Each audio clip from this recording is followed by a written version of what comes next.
Hey guys, good morning, welcome back to my channel. एक बार सब बच्चों को तो गाइस आज करने वाले हैं इंस्टॉलमेंट। तो काफ़ी प्यारी क्लास होने वाली है और काफ़ी सारी क्लास हो गई, उन क्लासों को आप देख लेना। उससे पहले अगर आपने हमारे चैनल को सब्सक्राइब नहीं किया, चैनल को सब्सक्राइब कीजिए और ज़्यादा से ज़्यादा सपोर्ट कीजिए।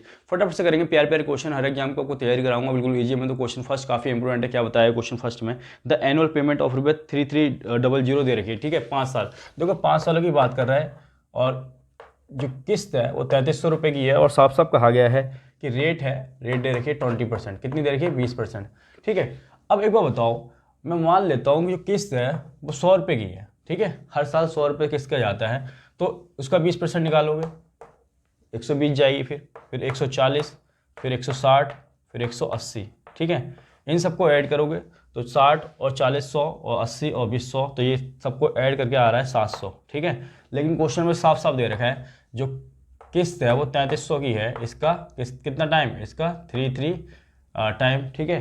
तो उसी प्रकार से जो टोटल अमाउंट होगा, ठीक है, इन द एंड, ठीक है, वो कितना होगा? इसका 3 टाइम 0 0 और 1 और 2 3, ठीक है। ये हो जाएगा 23100। लिख लो फटाफट से। क्वेश्चन नंबर सेकंड करते हैं। क्वेश्चन नंबर सेकंड में देखो क्या बताया गया है। कहा गया है यदि किसी धन पर 3 वर्ष के लिए 12/2% की दर से लगा साधारण ब्याज मूलधन से 4500 रुपये कम है तो मूलधन व एसआई यानी प्रिंसिपल और सिंपल इंटरेस्ट याद करना है। तो आपको दे रखा है रेट, तो रेट कितनी दे रखी है? 12/2%, जो कि फ्रैक्शन में कितनी होती है? ये होती है 1/8। कितनी होती है? 1/8। यानी कि जो उधार दिया गया पैसा, प्रिंसिपल अगर 8 रुपये हो, ठीक है, और सिंपल इंटरेस्ट की बात करें 3 साल में, 1 साल का अगर 1 रुपये है तो 3 साल का कितना होगा? 3, क्योंकि सिंपल इंटरेस्ट में हर साल जो पैसा है इक्वल मिलता है, ठीक है। पहले साल के लिए 1 है तो दूसरे साल के लिए भी 1 होगा सिंपल इंटरेस्ट के केस में। तो 3 सालों में कितना हो जाएगा? 3। दोनों के बीच का गैप देखोगे कितना दे रखा है, तो यहाँ से देखोगे तो 5 दे रखा है, लेकिन क्वेश्चन में 5 नहीं है, 4500 है। साफ साफ देखो लिखा हुआ है 4500, ठीक है। इसका कितना टाइम? इसका 9 पंजे 45, 900 टाइम। उसी प्रकार से जो ऐसा ही होगा वो 3 ना होगा, इसका 900 टाइम 2700 रहा होगा। बात करें प्रिंसिपल की, मूलधन की, तो ये 8 ना हो गया, इसका 900 टाइम 9 8 7200 रुपये रहा होगा। यही आपके आंसर आ गए, ठीक है। लिख लो फटाफट से। क्वेश्चन नंबर 3 करते हैं। क्वेश्चन नंबर 3 में देखो क्या बताया गया। कहा गया यदि किसी धन पर 4 वर्ष के लिए साधारण ब्याज मूलधन से 2200 रुपये कम हो तो रेट दे रखिए 16/3%। तो मूलधन ज्ञात करना है और ऐसा ही ज्ञात करना है। रेट लिख लो, रेट कितनी दे रखी है? 16/3%, जो कि फ्रैक्शन में कितना होता है? ये होता है 1/6। यानी कि जो उधार दिया गया पैसा प्रिंसिपल अगर 6 रुपये हो तो ऐसा ही कितना होगा? 1 साल का 1 है तो 4 सालों का केस है तो 4 सालों का 4 हो जाएगा। दोनों के बीच का गैप देखो 2 है, लेकिन क्वेश्चन में 2200 दे रखा है। दोनों के बीच का गैप कितना दे रखा है? 2200। इसका कितना टाइम? 1100 टाइम। तो उसी प्रकार से जो ऐसा ही होगा वो 4 ना होगा, इसका 1100 टाइम कितना रहा होगा? 4400। बात करें प्रिंसिपल की, तो प्रिंसिपल 6 ना होकर इसका 1100 टाइम 6600 रहा होगा। कितना रहा होगा? 6600। दोनों आंसर आ गए, लिख लो फटाफट से।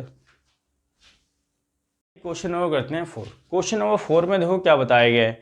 किसी धनराशि पर किसी वार्षिक दर से साधारण ब्याज मूलधन का कितना है? 25/16 है। तो आपने देखो इसमें क्वेश्चन में देखा है रेट और जो टाइम है वो इक्वल है, तो ब्याज की दर ज्ञात करनी है, रेट ज्ञात करनी है, रेट कितनी होगी, ठीक है। तो देखो एक फॉर्मूला पड़ा होगा P/R/T/100, ठीक है, इक्वल टू, ये होता क्या है? ये सिंपल इंटरेस्ट होता है, ऐसा ही। कितना दे रखा है आपको? ये दे रखा है 25/16, ठीक है।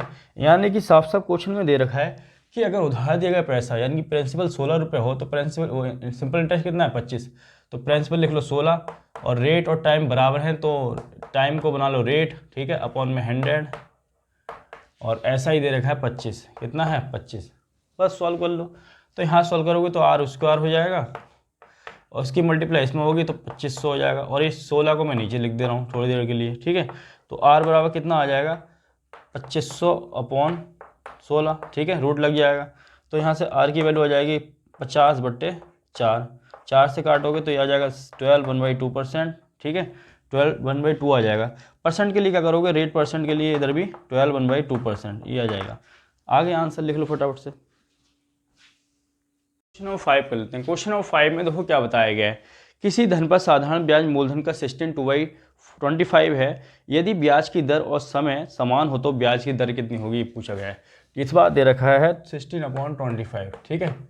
बस तो यहाँ पे P/R/T फॉर्मूला लगाओगे, अपॉन में 100 लिखोगे। ये होता है आपका SI। अगर 25 रुपये उधार दिया गया होता और T को मान लो रेट, ठीक है, दोनों सेम है क्वेश्चन में, अपॉन 100 और ब्याज की है, ब्याज दे रखा है 16। ठीक है, तो यहाँ से आर आर का देखो 25 से काटोगे 4 पे जाएगा, 4 की मल्टीप्लाई 16 चौका 64 देगा, तो आर स्क्वायर बराबर कितना आ जाएगा 64। तो आर बराबर आ जाएगा 8। कैसे आया, इसका रूट डाल दिया, ठीक है, तो 8 आ गया। रेट परसेंट के लिए इधर ही परसेंट, इधर ही परसेंट, तो बस 8% आपका आंसर आ गया। ठीक है, लिख लो फटाफट से।